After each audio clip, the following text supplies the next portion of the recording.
বিষয়টা কিন্তু একটা ব্যতিক্রম। সাধারণ জনগণের মনে একটা প্রশ্ন থাকতে পারে যে আপনি তো সব জায়গায় জোড়া লাগান, আজকে দিয়ে আপনি খুব হাসি খুশি করে ভাঙিয়ে দিতেছেন। আসলে জোর করে সংসার হয় না, পরিস্থিতির জন্য সময়ের সাথে অনেক কিছু করতে। জোর করে তো সংসার কেউ করাইতে পারবে না, পারবে? আমরা জোর করে দিতে পারবো, কিন্তু এই সংসার হবে না। যেহেতু আমরা শান্তি চাই, আমরা শৃঙ্খলা চাই, আমরা মামলা চাই। ওনারা চেয়েছেন যে ওনারা মামলার পক্ষে না, আমরা সামাজিক ভাবে বসে বিষয়টা শেষ করার। এই শুনেন, এখানে 1 লক্ষ টাকা আছে, এই টাকাটা আপনার হাতে নেন। আমরা উভয় পক্ষ বসে মধ্যস্থতা করে 1 লক্ষ টাকা ধার্য করে সেটা এখানে বুঝিয়ে দেওয়া হলো। আসসালামু আলাইকুম।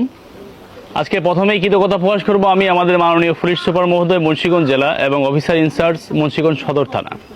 আপনারা দেখেছেন যে গত 5 থেকে 6 মাস আগে আমরা এই বিষয়টি রাষ্ট্রের সর্বোচ্চ মহলকে অবগত করে আমাদের সংস্থায় একজন ভুক্তভোগী বোন একটি অভিযোগ করেছিলেন। তারই ধারাবাহিকতায় আমরা যে তারিখটাতে এসেছিলাম, আমাদের সাথে ওই দিন মুন্সিগঞ্জ সদর থানা ওইখানে ফোর্স সাথে ছিল, এসপি স্যার আমাদের নিরাপত্তার জন্য এবং বিষয়টা সঠিক যেটা সেই সমাধানের জন্য আমাদের সাথে পাঠিয়েছিলেন। তো আজকে এখানে উপস্থিত আছেন আমার শ্রদ্ধাভাজন ব্যক্তিত্ব, আমার মুরব্বিয়ান আছেন, সবাই আমার বয়সে অনেক সিনিয়র, আমরা ছোট মানুষ।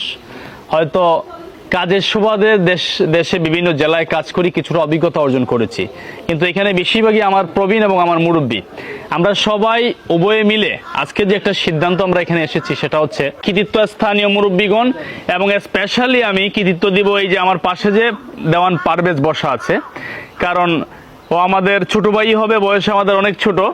সে অনেকবার চেষ্টা করেছে, অনেকবার কথা বলেছে এবং বারবার আমাকে বলেছে যে রায়হান ভাই বিষয়টা যাতে মামলাতে না যায়, কারণ আমরা বেশিরভাগ হচ্ছে মানবাধিকার সংস্থা যারা আমরা ভুক্তভোগীকে আমরা মামলা পরিচালনার জন্য সব ধরনের সহযোগিতা করে থাকি ন্যায়ের পক্ষে।